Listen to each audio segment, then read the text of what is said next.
I started playing Elite Zero Level 1 in Arknights 2 years ago, and just like last year, I wanted to do an update video of how my account is looking. And wow, has it really been 2 years already? So getting into stage progression, I am at 5-7. And I still haven't cleared S5-3, and I did do S5-1 and 2 earlier. So, when did I start Chapter 5 again?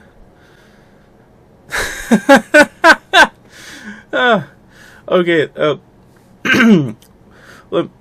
to explain that, for Elite Zero Level 1, the reason why I haven't been focusing as much on story stages is because after 5-3 and onward, pretty much each one of these stages takes me multiple hours to grind, and with how these stages are, they're just not very fun for me to grind, so I have been kind of putting them off. Although it is satisfying when I do complete each one of these stages, because it feels like a major breakthrough whenever I do that, but yeah, just because they're not really... I find events a lot more enjoyable to grind, personally. So, getting into challenge mode for the other chapters, I did do 4-1, and Hypergriff have finally, well, didn't remove, but reduced the sanity penalty for challenge mode to -1 sanity instead of half the sanity cost. So it no longer feels like I'm being slapped in the face every time I fail a challenge mode stage, which is very nice. So I haven't done S4-7 still, and S4-4 and the stages following them. For Chapter 3, I did do 3-6 and 3-7 for challenge mode.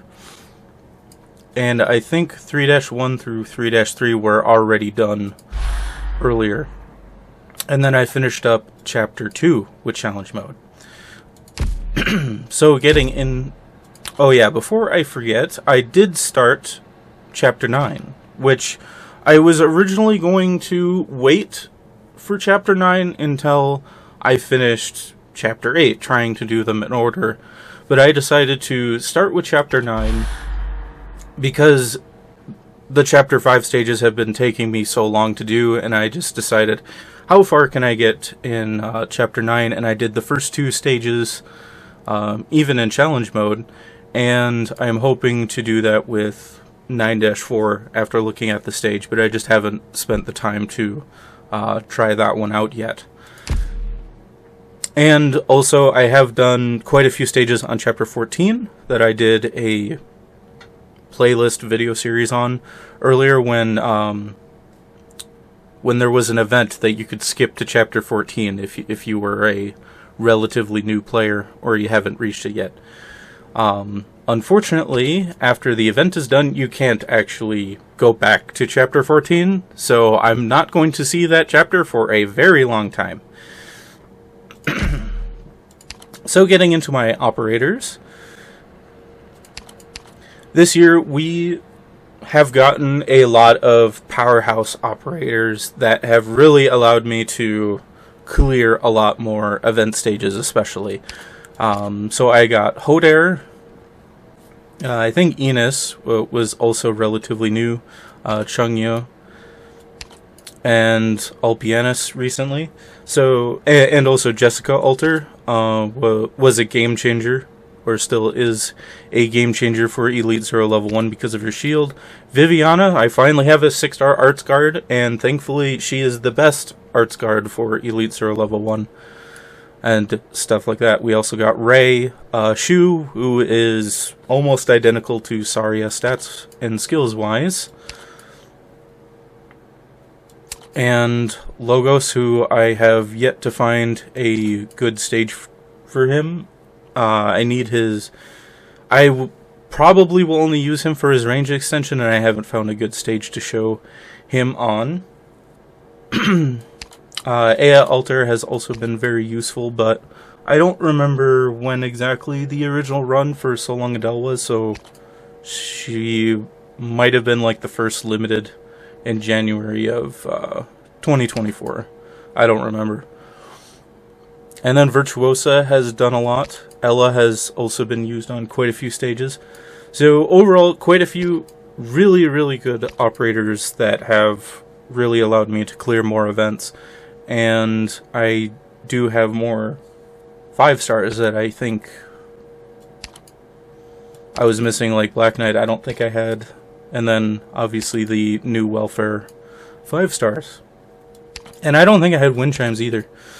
And then Blitz to finally deal with the Flying Sheep, so that is very good. And stuff like that. So, not a huge amount of necessarily new operators, but definitely really powerful ones that were released this year that I did pull for.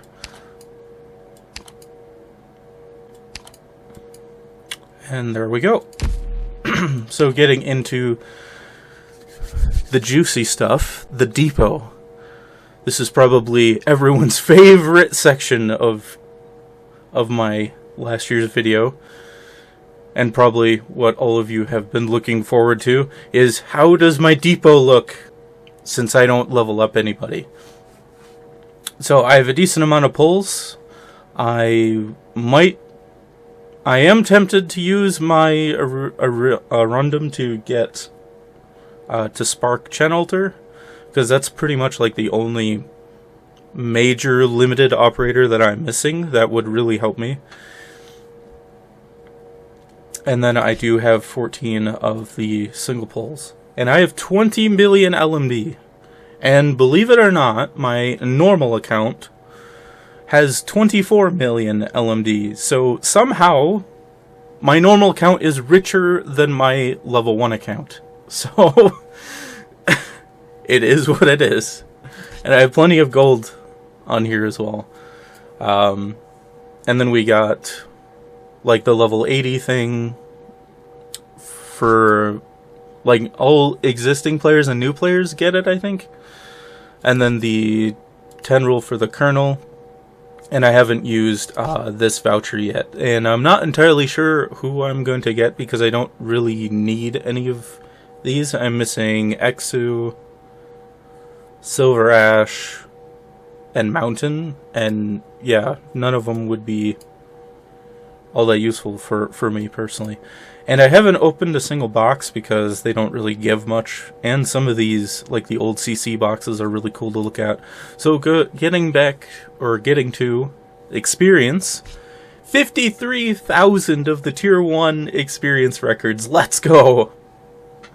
Just what we need right here.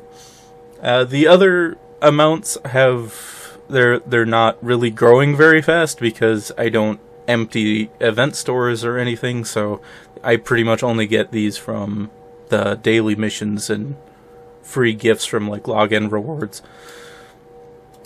1,400 of the skill level 3 summaries and a bunch of the highest tier materials that I've been sitting on. I recently spent most of the rocks and shards that I have in preparation for the Pepe banner. So, that's why I don't have very many of those. So, getting into the tokens.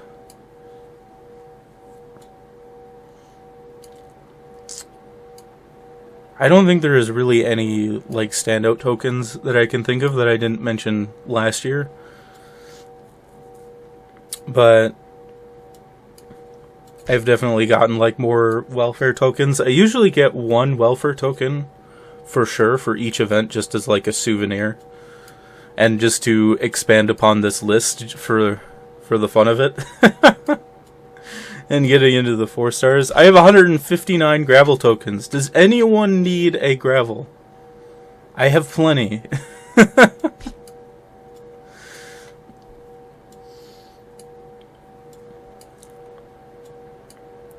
And then getting into the 3 stars, I have like 200 of each one now. And I did get the Monster Hunter collab tokens, like just to make sure. And also the fuse tokens. Like just in case down the line, whatever happens, I have those. And then I even have some kernel tokens now, because I forget what it was. I think it was like, there was a Nightingale banner, and I tried to get her on that, and then I ended up getting her on recruitment anyway. So I have a bunch of kernel tokens as well. So a few more things that I wanted to share. I think my favorite event is probably So Long Adele. My previous favorite event was Who Is Real, and So Long Adele does seem to be very similar to that, so having sort of an updated version of Who Is Real kind of makes sense, and I've really enjoyed that.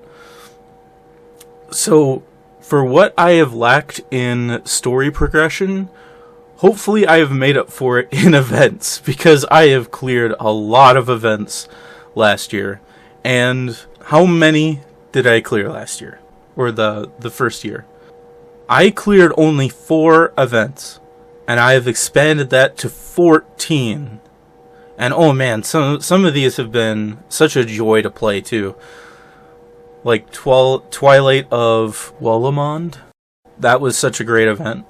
Once I learned how to go through the rush on TW7 and TW8, oh man, that was a great stage. Arknights Memoir was great. Zwillingstrom and Herbst is probably like my second or third favorite event. And there were quite a few that I did like get to the boss stage, and I just haven't done the boss. An honorable mention I do want to point out is Originum Dust. I 2-starred OD8, but I did use an Elite Zero maximum level support, and I only 2-starred it, so I didn't put that in this list. But that was also a great stage that I remember. So for Annihilations, not really too much has changed. For Annihilation 2, I do remember that I did get to 375 out of 400 without using a higher level support, but I did get to 400 with a support just for the Arundum cap increase. And Annihilation 3 is still at 200, and I am probably never going to touch Annihilation 3 ever again unless there is some sort of insane power creep that will allow me to get to 300. Otherwise, it's not really worth doing. Trying to progress to like 250. Like 300 is where the cap increase is. So Annihilation 16 was when I raised the cap a little bit. The first time getting to 300, that was based on Celta Freya Navis. And I tried to do Annihilations again on Annihilation 21, which was based on Ideal City, and I got 270 out of 400, which really surprised me. And 250 out of 400 for the Chapter 11 based one, 350 out of 400 for the So Long Adele one, and 320 out of 400 for the Lone Trail based Annihilation. And getting to 350, like I made the comment on that video, I am amazed that that was even possible. Even with the mechanic being heavily, shall we say, not stat based. Like, there's so much damage reduction and damage amplification that stats are not nearly as important for that. But even though that it was really hard just to get to 350, like that is astonishing to me. So getting into Contingency Contract, there were 2 Contingency Contracts this last year. So for the first one, I got 205 for the main stage, 90 for the first daily, 150 for the second, and then I didn't do the beach repair a second time, and then 170 for the fourth. And for Underdawn, I got 240, which the video is on the Lugman Dragons channel.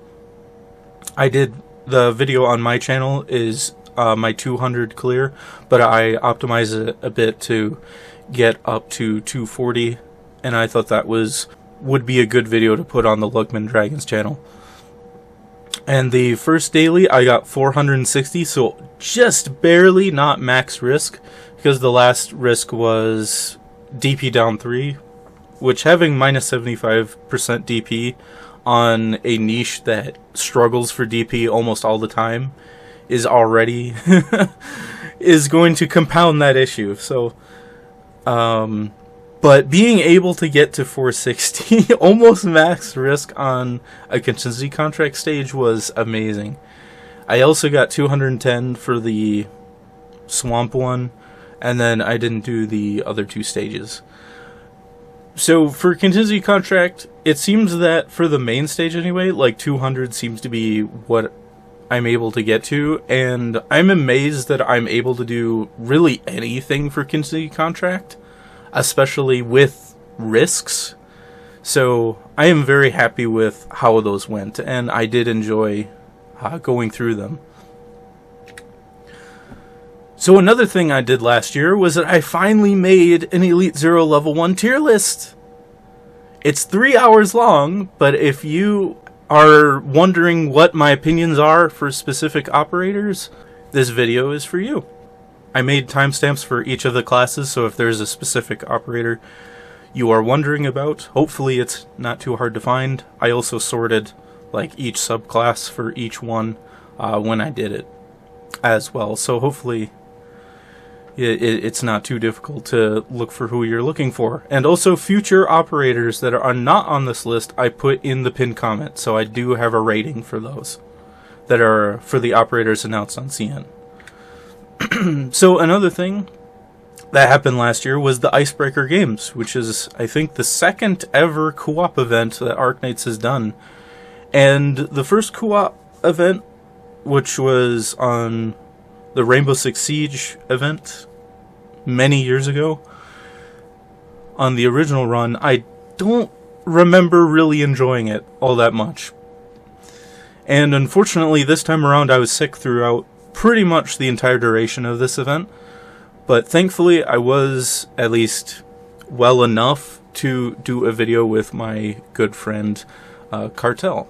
And we both had a blast playing through this event. And lastly, thank all of you for continuing to support my stage clears and getting my channel to over 4,000 subscribers. I remember creating this Elite Zero Level 1 account and not really expecting much from it. And also this second channel, so thank you so much for supporting me throughout all this time, and hopefully I'll be able to make some cool stage clears for you to watch in the upcoming year. And sometimes I see comments on other channels when levels or difficulty is brought up, and reading, oh yeah, there's that one guy who plays the game with Elite Zero Level 1. It's heartwarming to me. Thanks, guys. Thank you so much.